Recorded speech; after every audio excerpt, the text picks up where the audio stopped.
اعوذ باللہ من الشیطان الرجیم بسم اللہ الرحمن الرحیم۔ الدرس التاسع، نوواں سبق۔ اب دیکھیے اس میں کیا کیا ہے۔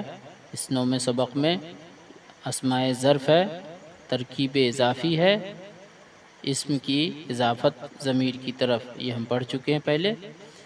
اسماء ظرف اب یہ دیکھیے پڑھیں۔ سلاجتن، سلاجتن معنی فریج،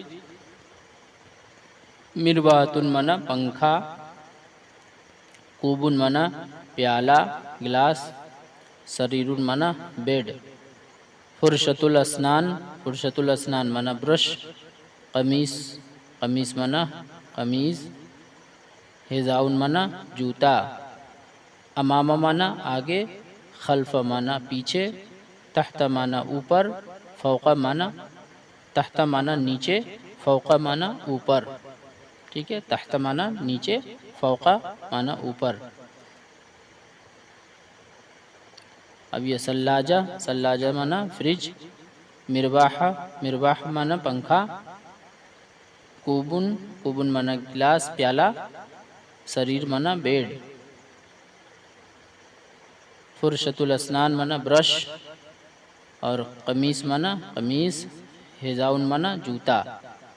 اب یہاں جملہ پڑھیں کہ ھذا قمیص احمد، یہ احمد کی قمیص ہے، وذالک حذاؤہ، اور وہ اس کا جوتا ہے، ھذہ ثلاجۃ احمد، یہ احمد کی فریج ہے، وتلک مرواحۃ، اور وہ اس کا پنکھا ہے، ومرواحۃ، اور وہ اس کا پنکھا ہے، ھذا سریر فاطمہ، یہ فاطمہ کیا ہے، ھذا سریر معنی یہ بیڈ، یہ بیڈ فاطمہ کا ہے، وذالک کوبھا، اور وہ اس کا پیالہ ہے، ھذہ مرواحۃ فاطمہ، یہ فاطمہ کا پنکھا ہے، وتلک ثلاجتھا، اور وہ اس کی فریج ہے، ثلاجۃ احمد، ثلاجۃ احمد،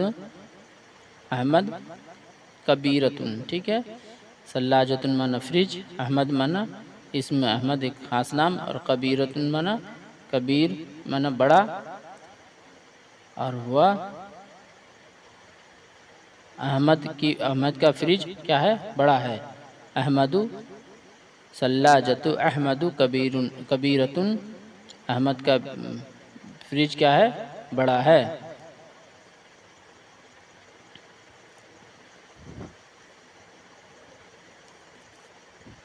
اس کے بعد دیکھیں، وثلاجۃ فاطمہ صغیرۃ، اور فاطمہ کا فریج چھوٹا ہے، ھذہ ثلاجۃ امام الباب،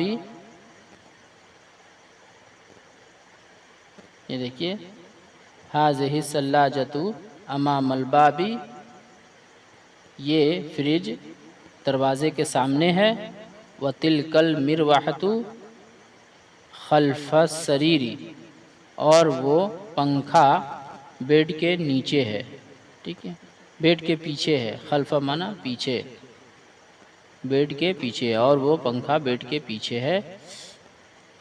اس کے بعد ہے حذاء احمد تحت السریر، حذاء معنی جوتا، احمد معنی احمد، احمد کا جوتا کہاں ہے، تحت السریر، بیڈ کے نیچے ہے۔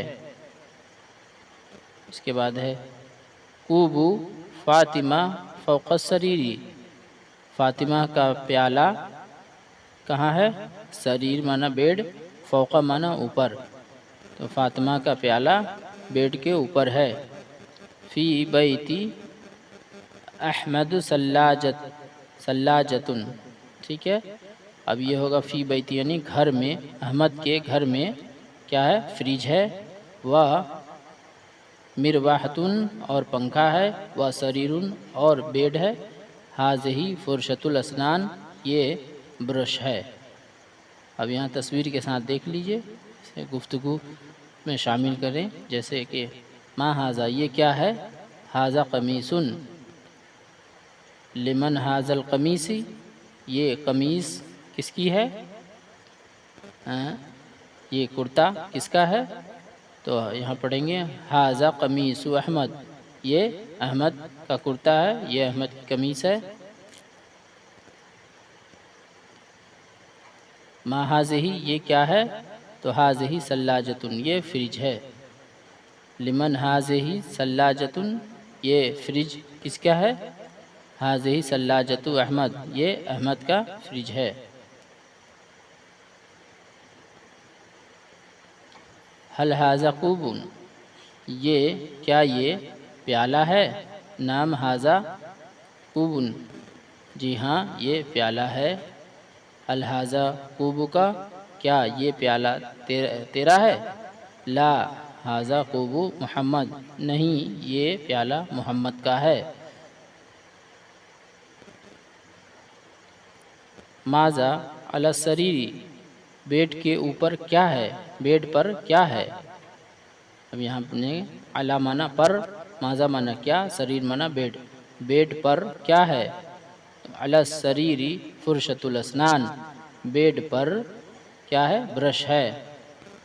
ماذا تحت السریر بیڈ کے نیچے کیا ہے؟ اب دیکھیے سریر مانا بیڈ، تحت مانا نیچا، ماذا مانا کیا، بیڈ کے نیچے کیا ہے؟ تحت السریر حذاء اب یہ دیکھیے تحت مانا نیچے، سریر مانا بیڈ، حذاء مانا جوتا، یعنی بیڈ کے نیچے جوتا ہے۔ ما ھذہ یہ کیا ہے؟ ھذہ مروحۃ یہ پنکھا ہے۔ لمن ھذہ المروحۃ اب یہاں دیکھیے لمن ھذہ المروحۃ یہ پنکھا کس کا ہے؟ ھذہ مروحۃ فاطمہ یہ فاطمہ کا پنکھا ہے، ٹھیک ہے۔ یا یہ بھی کہہ سکتے مروحتی یہ میرا پنکھا ہے۔ ما ھذہ یہ کیا ہے؟ اب یہاں دیکھیں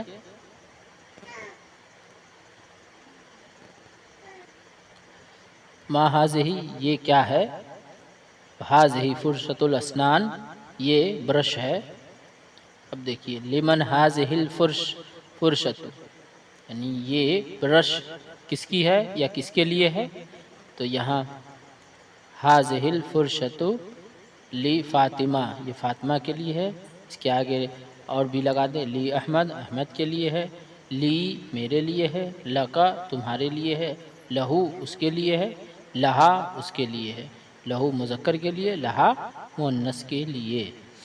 اب اس جملے کو جتنا پڑھے ہیں اسے مشق کیجئے، اس کے بعد جو مشق کرنے کے جو جملے ہیں جس پہ تمرین بنانے کے اسے آپ خود سے بنائیں اور کوشش کریں کہاں تک آپ سمجھ پائے ہیں، اس سے آپ کو اندازہ لگ جائے گا۔ محنت کر کے اسے مشق کیجئے۔ جزاک اللہ خیرا۔ اللہ تعالی ہم سب کے علم میں برکتیں دے، آمین ثم آمین۔